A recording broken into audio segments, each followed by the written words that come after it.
Today to present to you an overview of the Active School Flag and also the Joint Action CHRODIS. First of all, thank you very much, Minister Byrne, for that very inspiring speech and for particularly highlighting some areas for greater investment in physical activity and infrastructure, particularly for those in disadvantaged areas. And for addressing key issues such as the social determinants of health to help reduce health inequalities.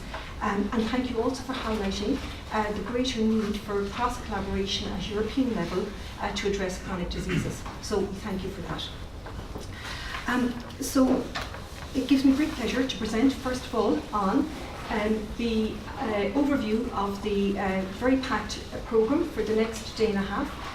Just to remind you again that the purpose of this Active School Flag site visit is to demonstrate and showcase the Active School Flag initiative in practice, and also to use and share the learnings from this site visit in Dublin to support the transfer and implementation of the Active School Flag to Italy and Lithuania.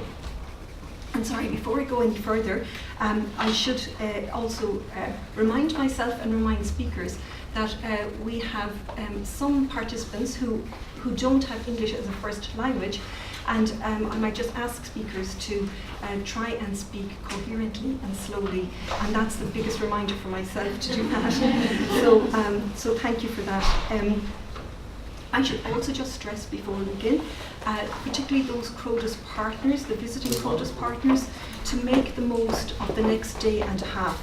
Make the most of your time while you're here in Ireland to ask the questions, and ask as much questions as you like, and try and gather as much information as possible, because this is your opportunity, and the more information you can gather, the better you will be able to support the implementation in your own country. Okay, so we're beginning today with a series of presentations that will initially address the background and policy context for the Active School Flag. And I'm delighted to say that we have both the Department of Education and Skills and the Department of Health here to present on that background and policy context. And it's great to see a partnership approach and cooperation between these two government departments in addressing the Healthy Ireland agenda. After the first session, we're going to move on to the main event, which is a presentation by our Active School Flag coordinator, Karen Cotter, and she is going to present on the core elements of the Active School Flag and how it works in practice. And then the final part of the afternoon session is pertinent mainly to CHRODIS Plus partners, because it's going to look at the pre-implementation planning for those partners who will be transferring and implementing the Active School Flag in their own countries, and that is Lithuania and Italy. And then David from the IPH will give a small briefing at the very end around the logistical elements of the site visits to schools tomorrow morning, and he's going to do that at the very end of the afternoon session. And then, on a more social note, a dinner is planned at the Schoolhouse restaurant at 7:30 p.m. And I think David is going to give us some logistics around that as well. Okay, so I'd like to now kick off. Tomorrow. Better talk about tomorrow before we move on. Tomorrow morning, it's an early start at 8:30. We're all going to meet here at Europe House. Now, I understand that the premises won't be open, so we may have to just meet outside on the steps outside. And people will be transported between 8:45 and 9:30 a.m. We will travel to 5 different schools around Dublin City, where we will be taken on a school visit until 12 noon. And then we will be transported back here to Europe House at 12:30 for lunch. And then the afternoon session tomorrow will review the learning and the evidence from today's session 1 and 2 and the school visits tomorrow morning. And this will provide participants, particularly the CHRODIS Plus participants, the opportunity to I suppose identify and remind themselves of the core elements and the success factors for the implementation of Active School Flag. And we will kick off from that session from Paul Butler, who's the Programme Director for Active School Flag, and he's going to look at some of the core elements around governance, management and resourcing of the Active School Flag. This will be followed by a presentation regarding research and evaluation of the Active School Flag by Dr. Sarah Jane Belton. And then finally, back to CHRODIS participants, there will be a facilitated panel question and answer session to provide CHRODIS partners with the opportunity to raise questions, seek further information and explore any issues or any things that they may not understand about Active School Flag. So now's your chance, please ask questions and be satisfied before you leave to go home to your respective countries that you understand everything you need to understand. This will be followed by a input or presentation from possibly our Icelandic team, who will do a further follow-up around the pre-implementation phase, and we're going to close the session tomorrow between 3 and 3:30. Just also to highlight that in your packs you will have received a template for data collection. This has been provided to us by Work Package 3 partners. Essentially it's an evaluation sheet, but I would like to remind particularly CHRODIS partners that this data collection sheet highlights some of the core elements that will be required for you to address when you're implementing your practice in your own country. So I would suggest that you please take note of it and complete it as you go. And before you leave the Active School, before you leave Dublin, make sure you ask these questions that address those core components. Also, we've been advised by Work Package 3 that implementing countries, that is Italy, Lithuania and Italy, will be required to collate this information on their return home. So it might be advisable now to select that person who will implement or who will collate that template when they return home. So what is the EU Joint Action CHRODIS Plus? So CHRODIS is a high-level response by the European Union to support member states to work together to share innovative practices and policies in a bid to address and alleviate the burden of chronic diseases. It is a 3-year initiative that commenced in September 2017 and will finish in August 2020. It is funded under the Third Health Programme by the European Commission and by participating partner organisations.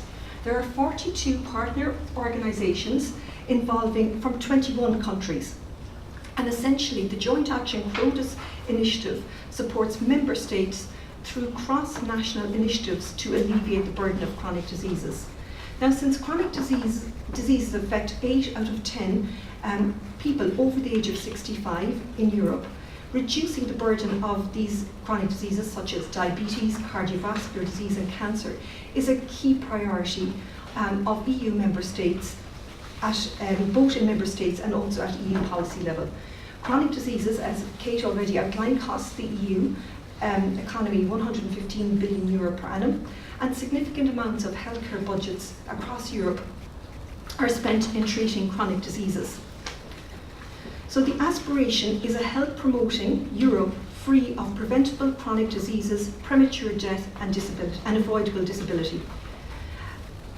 Therefore, initiatives on chronic diseases should be built on 4 cornerstones, and these are health promotion and primary prevention as a way to reduce the burden of chronic diseases, patient empowerment, tackling functional decline and quality of life as the main consequence of chronic disease, and making health systems sustainable and responsive to the increasing needs of our ageing population.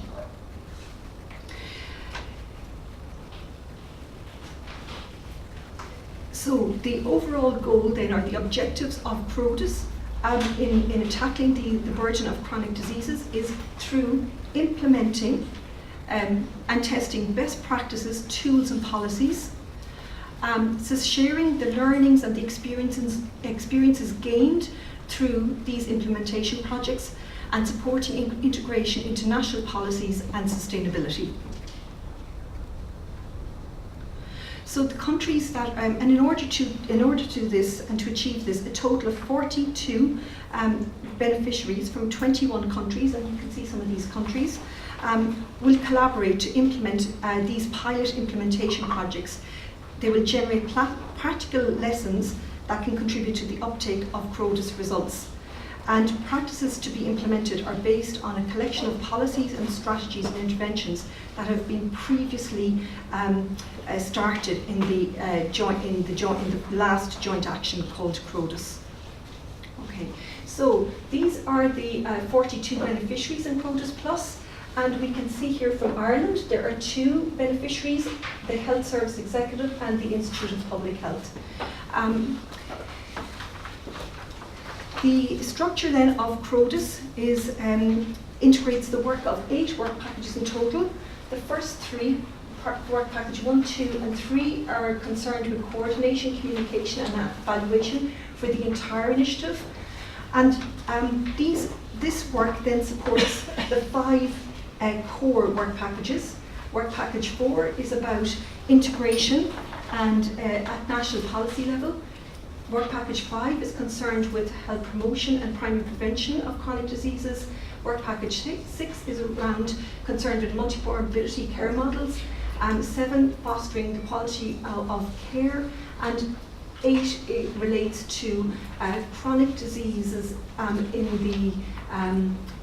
the workplace and facilitating those back to work those who have an established chronic disease.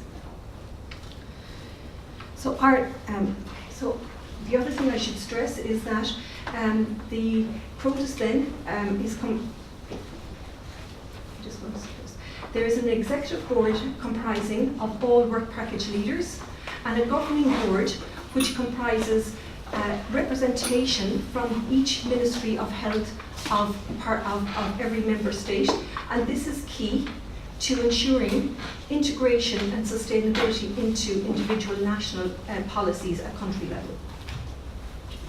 So the core then, this is the core of the joint action CHRODIS. It's about implementation of projects, implementation pilot projects, and organising a number of policy dialogues. 17 policy dialogues will be organised in 15 member states, and 2 will be organised at a European level. And this is to support new and innovative policies and practices for health promotion and prevention and the management of chronic diseases and multimorbidity. These policy dialogues have the ultimate aim to provide a proposal of tangible actions in order to have country-specific impact for better management of chronic diseases, and hopefully policy dialogues will result in guidance for health sector stakeholders to achieve policy impact. And then there are 25 implementation projects, and Active School Flag is one of those, in 4 major areas. So these implementation projects are based on projects, policies and interventions that have already been identified in the last joint action CHRODIS, which ran from 2014 to 2017. And the projects that will be the implementation projects to be implemented are in key areas such as health promotion, disease prevention, multimorbidity, quality criteria recommendations for diabetes, and employment and chronic diseases. Just in terms of the policy dialogues, and the reason I want to highlight this is because our CHRODIS partner, the Institute of Public Health, is directly involved as an associated partner in this work package, whereas the work package 5 on health promotion, both IPH and HSE are involved in those. So the policy dialogues, again, 2 at European level, looking at innovative financing of health promotion and the employment around chronic diseases, and then at 15 ones at national level, and you can see those for yourself. But the one I want to highlight is the one on tobacco control and health inequalities. That one is being organised by the Institute of Public Health, and that is to happen, I think, next Tuesday, the 12th of June here at Europe House. So, the one of interest to us is the Health Promotion and Disease Prevention Work Package 5, which will implement these 5 practices. The Active School Flag will be implemented in Italy and Lithuania. Then we have a childhood obesity prevention program from the Netherlands called JOG, and that elements of that are going to be transferred to the Netherlands. Toy Box, which is an intervention targeting preschools and kindergarten, will be transferred and implemented transferred from Greece to Malta. There is a workplace health promotion program from the Lombardy region in Italy that will be transferred to a region in Spain, and then an Icelandic good practice on successful aging, and that is to be transferred to also to Spain. So, just in terms of the Work Package 5, again, it's more than just implementing practices. Work Package 5, we're also tasked with writing and documenting and analysing the health promotion and policy and practice landscape in our own countries through a number of country reports, and that's already been done. And then implementing good practices for children, the working population and older people. And just to say that the Work Package 5 is being led by EuroHealthNet in Belgium and the National Institute for Health in Finland. Just to briefly mention that this joint action, CHRODIS Plus, builds upon the results of the previous joint action, and one of the key outputs of that was the development of this platform for knowledge exchange, which was an online repository of good practices, where a number of different criteria were developed to assess good practice in health promotion. There were 10 ranked evidence-based criteria looking at different concepts of health promotion, and these were used to I suppose, assess good practice. 5 good practices in the last joint action were submitted from Ireland on the Tobacco-Free Ireland policy, Free My Action, Active School Flag, a community food initiative by Safe Food, and the childhood obesity campaign run by Safe Food and HSE. Active School Flag was identified, was submitted to that platform for knowledge exchange. It was assessed using these criteria, and it was deemed to be an example and approved as a good practice using these criteria in the platform for knowledge exchange. This repository, online repository of practices, has now been subsumed into the European Commission's EU Best Practice portal. There's a website somewhere, and you can find that. It was only launched this year on the 25th of April, but essentially it is a one-stop shop for all practices that have been identified through various EU programs, health programs, and any stakeholders, including practitioners, can either search for practices or submit their own ones.